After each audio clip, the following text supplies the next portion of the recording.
بسم اللہ الرحمن الرحیم نحمده ونصلی علی رسولہ الکریم اما بعد۔ الاحسان اکیڈمی کے تجوید کورس کا دوسرا سبق، اس سبق میں ہم پڑھیں گے انشاءاللہ لحن کا معنی، لحن کی اقسام اور تعوذ و تسمیہ کا حکم۔ لغت میں لحن کا ایک معنی تو ہے لب و لہجہ۔ عرب لوگ اپنے لحن میں یعنی اپنے لب و لہجہ میں قرآن پڑھتے ہیں اور باقی لوگ اپنے لب و لہجہ میں پڑھتے ہیں۔ اور لحن کا ایک معنی ہے غلطی، تو یہاں ہماری مراد غلطی والا معنی ہے۔ جب ہم لحن کہیں گے تو اس کا مطلب ہوگا کہ غلطی۔ اور علم تجوید والے علماء تجوید لحن کہتے ہیں قرآن پاک کو کوئی تجوید کے خلاف پڑھے، تجوید کے قاعدوں ضابطوں کے خلاف پڑھے تو وہ ان کے نزدیک لحن ہوتا ہے۔ مثلا کسی حرف کو موٹا کرنا ہے، باریک پڑھا، تو علم تجوید والے کہیں گے کہ یہ لحن کر رہا ہے، غلطی کر رہا ہے۔ اب غلطی کی بنیاد کیا ہوتی ہے کہ جو حروف ہیں ان میں غلطی دو طرح سے ہوتی ہے۔ ایک یہ کہ اس حرف کا جو مخرج ہے، اس حرف کے جو نکلنے کی جگہ ہے جہاں سے وہ حرف ادا ہوتا ہے، اس میں کچھ غلطی ہو جائے اور وہ صحیح جگہ سے ادا نہ ہو۔ یا پھر یہ ہے کہ حرف کی کچھ صفات ہوتی ہیں، کسی حرف کو موٹا کرنا ہوتا ہے، کسی کو باریک، کسی کو سختی سے پڑھنا ہوتا ہے، کسی کو نرمی سے، کسی میں ناک میں آواز لے جانی ہوتی ہے، کسی میں نہیں، تو یہ اس کی صفات ہوتی ہیں۔ تو حرف کی صفت میں غلطی کر دی، یہی دو بنیادیں ہیں۔ تو گویا ہم یوں کہہ سکتے ہیں کہ اگر حرف نے جہاں سے ادا ہونا ہے اس کو مخرج کہتے ہیں، وہ مخرج صحیح ہو اور حرف کی جو صفات ہیں وہ صحیح ہوں تو حرف بالکل صحیح ادا ہو جائے گا۔ دو چیزوں کا دھیان رکھنا پڑتا ہے۔ اب دوسری چیز ہے لحن کی قسمیں، لحن کی اقسام۔ تو لحن کی دو قسمیں ہیں، یعنی غلطی کی دو قسمیں ہیں۔ ایک ہے بڑی غلطی، ایک ہے چھوٹی غلطی۔ بڑی غلطی کو تجوید والے کہتے ہیں لحن جلی، اور چھوٹی غلطی کو کہتے ہیں لحن خفی۔ لحن جلی کی کچھ صورتیں ہیں۔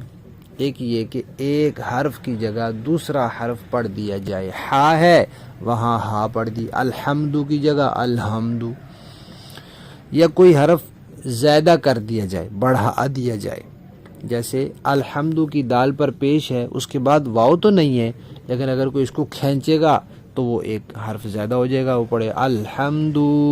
بعض دیہاتی لوگ پڑھتے ہیں الحمد للہ، تو جو دو پڑھا تو وہ ایک حرف زیادہ ہو گیا۔ اسی طرح کوئی حرف اگر کم کر دے، انسان گھٹا دے، تو یہ بھی بڑی غلطی کی ایک صورت ہے۔ یعنی لم یولد پڑھنا تھا، اس کو پڑھا لم یولد، بعض لوگ پڑھتے ہیں، تو یہ بھی بڑی غلطی ہے، چھوٹی غلطی نہیں ہے۔ اسی طرح جو حرکات ہوتی ہیں زبر، زیر، پیش، ان کو ایک کی جگہ دوسری کی جگہ پہلی وہ کر دینا۔ جیسے لفظ ہے انعمتا، اس کو کوئی پڑھے انعمتا، یا تا پر زبر ہے اس کو کوئی پیش پڑھ دے انعمتو، تو یہ بڑی غلطی ہے، چھوٹی غلطی نہیں ہے۔ اسی طرح ایک قسم ہے کہ کسی حرف پر تشدید ہو، شد ہو، اس کو کہتے ہیں مشدد، اور جس پر شد نہ ہو اس کو کہتے ہیں مخفف۔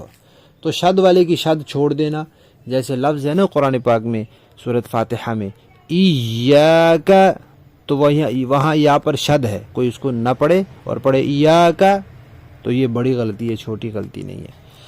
اسی طرح عربی حرف کو کسی غیر عربی حرف سے بدل دینا، کاف ہے اس کو کھے سے بدل دینا، غیرک اس کو بندہ پڑھے غیرک، ایاک اس کو بندہ پڑھے ایاک، بعض عرب لوگ پڑھتے ہیں تو غلط ہے۔ اسی طرح نستعین، تا ہے نا، اس کو کوئی تھے پڑھے نستعین، ایاک نعبد و ایاک نستعین، یہ غلط ہے، بالکل غلط ہے، اور یہ چھوٹی غلطی نہیں ہے، یہ بڑی غلطی ہے۔ تو لکھا ہوا ہے بڑی غلطی کرنا حرام ہے، گناہ ہے۔ بعض اوقات اس سے نماز بھی ٹوٹ جاتی ہے۔ آپ فتویٰ نہیں لگا سکتے کسی پر کہ آپ نے دیکھا کہ کوئی غلط پڑھ رہا ہے تو آپ فتویٰ لگا دیں کہ تمہاری نماز نہیں ہوئی۔ وہ تو کوئی مفتی صاحب یا کوئی عالم دین بتائیں گے، اور وہ معنی دیکھیں گے کہ اس سے معنی میں کتنا خلل آیا ہے، پھر وہ بتائیں گے کہ نماز ٹوٹی ہے یا نہیں ٹوٹی۔ اور جو چھوٹی غلطی ہے، چھوٹی غلطی کی بھی کچھ صورتیں ہیں۔ مثلا کسی حرف کو موٹا کرنا تھا، نہیں موٹا کیا۔ اللہ پڑھنا تھا، اس نے پڑھا اللہ، یہ لفظ اللہ کا لام موٹا کرنا تھا، اس کو باریک کر دیا۔ یا بسم اللہ، یہاں لام کو باریک کرنا تھا، موٹا کر دیا بسم اللہ، یہ بڑی غلطی نہیں ہے، چھوٹی غلطی ہے۔ اسی طرح را کو کہیں موٹا کرنا تھا، الرحمن، اس نے پڑھا الرحمن، را کو باریک کیا۔ تو یہ علم تجوید والوں کے ہاں چھوٹی غلطی ہے، اور یہ حرام تو نہیں ہے لیکن مکروہ ہے، پسندیدہ نہیں ہے، اچھی نہیں ہے۔ اس کے بعد عنوان ہے غلطی کی وجہ سے معنی میں تبدیلی۔ کیونکہ ہم غلطی کا بیان پڑھ رہے ہیں تو آپ یہ دیکھیں کہ حروف کے جو مخارج ہوتے ہیں، یعنی جہاں سے حرف ادا ہوتا ہے اس میں غلطی کر لیں، یا حروف کی جو صفات ہوتی ہیں ان میں غلطی کر لیں، تو کتنا زیادہ معنی بدل جاتا ہے بعض اوقات۔ مثلا لفظ ہے سیف، اس کا معنی ہے گرمی، اس کو میں نے سیف پڑھا تو کیا معنی ہو گیا؟ تلوار ہو گیا۔ اقرب، حمزہ کے ساتھ لفظ ہے، اس کا معنی ہے قریب، قریبی، اور اس کو عین کے ساتھ پڑھے عقرب تو اس کا معنی ہو جائے گا بچھو۔ قلب کا معنی ہے دل، تو قلب کا معنی ہے کتا، قلب کا معنی کتا، قلب کا معنی دل اور قلب کا معنی کتا، کتنا معنی فرق ہو گیا۔